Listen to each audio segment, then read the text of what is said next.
আমি জানতাম না সে হিন্দু ধর্মের একটা ছেলে। 5 ওয়াক্ত নামাজ পড়ছে, সিয়ারি খেয়ে রোজা রাখছে, সে একটা হিন্দু ছেলে। আমার ঘরে একটা মেয়ে সন্তান আছে। 2018 সাল থেকে শুরু হওয়া এক নিবিড় প্রেমের সম্পর্ক 2019 সালে গড়ায় পরিণয়ে দীর্ঘদিন দাম্পত্য জীবনে স্বামী ছিলেন 5 ওয়াক্ত নামাজি আর নিয়মিত রোজা পালনকারী একজন আদর্শ মানুষ। স্ত্রীর বিশ্বাস ছিল তার স্বামী একজন ধর্মপ্রাণ মুসলিম, কিন্তু সেই বিশ্বাসের পাহাড় ধসে পড়তে সময় লাগেনি। সম্প্রতি বেরিয়ে এসেছে এক চাঞ্চল্যকর তথ্য। যাকে জীবনসঙ্গী হিসেবে আগলে রেখেছিলেন তিনি আসলে একজন হিন্দু। পরিচয় গোপন রেখে দিনের পর দিন প্রতারণা করে গেছেন।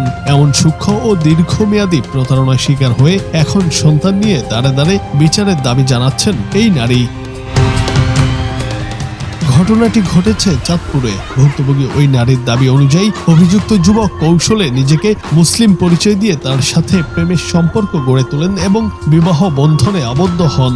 দীর্ঘ সংসার জীবনে তিনি কেবল নামাজ রোজাই করেননি, বরং স্ত্রীর সরলতার সুযোগ নিয়ে তার পরিবারের সাথেও সুসম্পর্ক গড়ে তোলেন। এমনকি শাশুড়ির অসুস্থতার কথা বলে ওই নারীর কাছ থেকে বিকাশের মাধ্যমে বিভিন্ন সময়েও টাকাও হাতিয়ে নিয়েছেন। কিন্তু সম্প্রতি আসল রূপ প্রকাশ পায় যখন ওই যুবক ঘরের আলমারিতে থাকা 2 ভরি স্বর্ণালংকার, নগদ 1 লাখ টাকা এবং দামি মোবাইল ফোন নিয়ে চুপিসারে চম্পট দেন। পালিয়ে যাওয়ার আগে তিনি ধাপে ধাপে নিজের জামা কাপড়ও ঘর থেকে সরিয়ে ফেলেছেন, যা ওই নারী প্রথমে বুঝতে পারেননি।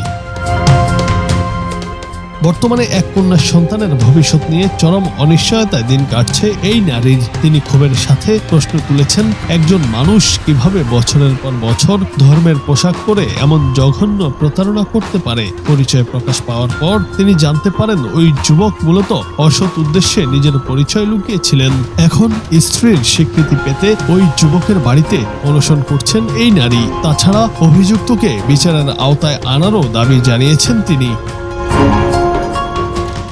জুনায়েদ আহমেদ, বাংলা টিভি।